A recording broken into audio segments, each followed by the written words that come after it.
এরকম মুচমুচে পাঁপড় তোমরাও বাড়িতে খুব সহজেই বানিয়ে নিতে পারবে। নিজের কিছুটা পরিশ্রম আর ঘরোয়া সামান্য কিছু উপকরণে এই মুচমুচে চালের পাঁপড়ের রেসিপিটি চলো দেখে নেওয়া যাক।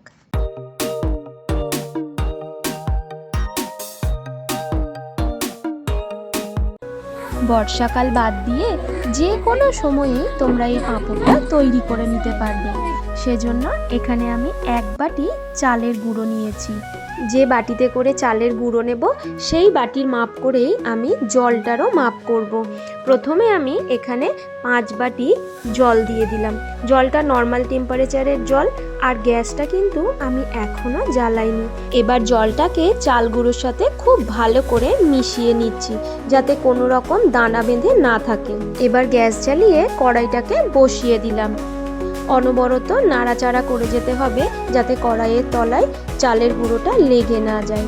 আর গ্যাসের ফ্লেমটা মিডিয়ামেই রেখেছি।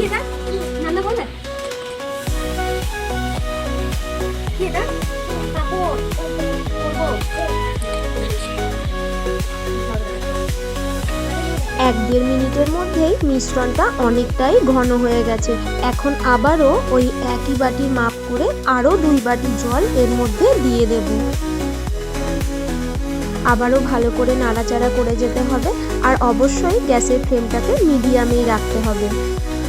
এদিকে দেখো 2 ভাইয়ে মিলে কেমন খেলা করছে।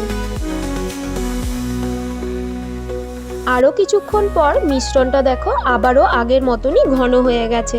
আমি আবারও ওই একই বাটির মাপ করে 2 বাটি জল এর মধ্যে দিয়ে দিলাম। তাহলে মোট 9 বাটি জল আমি এর মধ্যে দিয়েছি।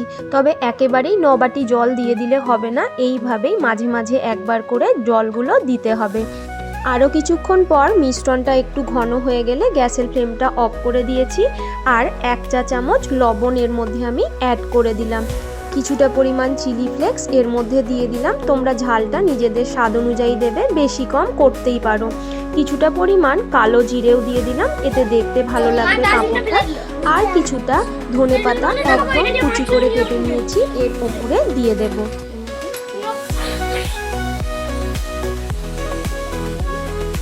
দেখো পাঁপড়টা তৈরি হওয়ার আগেই কি সুন্দর দেখতে লাগছে।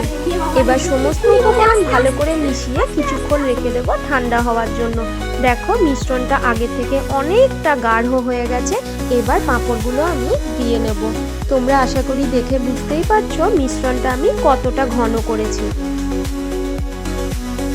আমি পাঁপড়গুলো দেওয়ার জন্য ওই হাতাটাই ব্যবহার করব। তবে এই রকম ডাবু হাতা হলেই পাঁপড়টা বেশ ভালো করে দেওয়া হবে। একটা প্লাস্টিকের পলিথিনের ওপর 1 হাতা করে দিয়ে এইভাবে হাতার পিছনটা দিয়ে একটু ঘুরিয়ে দিলে বেশ ভালো করে গোল শেপটা চলে আসবে। পাঁপড় তৈরি করার পর পাঁপড় দেওয়াটা কিন্তু বেশ সোজা একটি কাজ, আর আমার দিতে কিন্তু বেশ ভালো লাগছিল। যতবারই একবার করে হাতা দিয়ে তুলছিলাম একবার করে কিন্তু নাড়িয়ে নিতে হবে। তোমরা ছোট বড় যে কোনো শেপের নিজের পছন্দ অনুযায়ী পাঁপড়গুলো দিয়ে নেবে। 1 বাটি চাল গুঁড়ো থেকে দেখো কতগুলো পাঁপড় হয়েছে। ওখানে পলিথিনের প্যাকেটে জায়গা হয়নি বলে চালের ব্যাগের মধ্যেও কিছুটা পাঁপড় আমি দিয়েছিলাম। সব পাঁপড়গুলোই দেওয়া হয়ে গেছে। কিছুক্ষণ পরেই বারান্দা বাগানে বেশ ভালো রোদ আসে, তাতেই পাঁপড়গুলো বেশ ভালোভাবেই শুকিয়ে যাবে। পরের দিন দেখাচ্ছি আমি। দেখো এই পাঁপড়গুলো সব থেকে শেষে দিয়েছিলাম, আর চাল গুঁড়োটা কিন্তু একটু ঘন হয়ে গেছিলো, সেজন্য ফেটে ফেটে গেছে।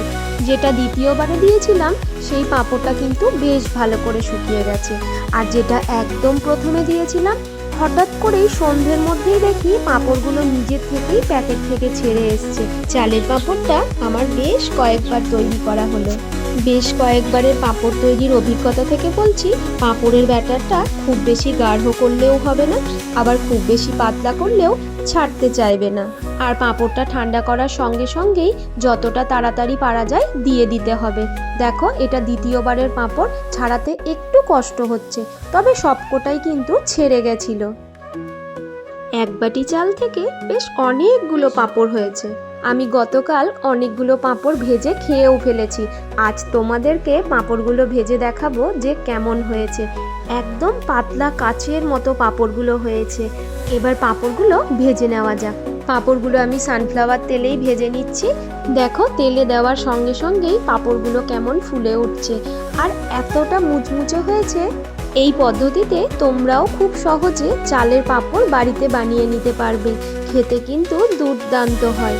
আমার বেটু আগে অনেকগুলো পাঁপড় নিয়ে চলে গেছে, আবারও এসেছে পাঁপড় নিতে। আমার রান্নার ভিডিওগুলো তোমাদের কেমন লাগছে অবশ্যই আমায় কমেন্ট করে জানিও। যদি ভালো লেগে থাকে একটা লাইক করে দিও আর আমার চ্যানেলটাকে সাবস্ক্রাইব করে আমার পাশে থেকো। বেটু পাঁপড়গুলো শেষ করে আবারও চলে এসছে পাঁপড় খেতে আর আমাকে পাঁপড় খাওয়াতে। এই পাঁপড়টা তৈরি একটু সময় সাপেক্ষ, তবে কঠিন কাজ কিছু নয়। একবার বানালে বারবার বানিয়ে খেতে ইচ্ছা করবে, এতটাই মুচমুচে আর নরম হয় এই পাঁপড়টা।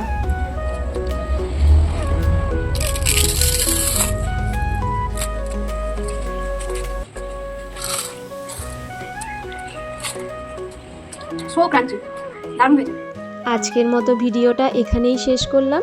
প্রত্যেকে ভালো থাকবে, সুস্থ থাকবে। প্রত্যেককে শুভ ভোজন। টাটা।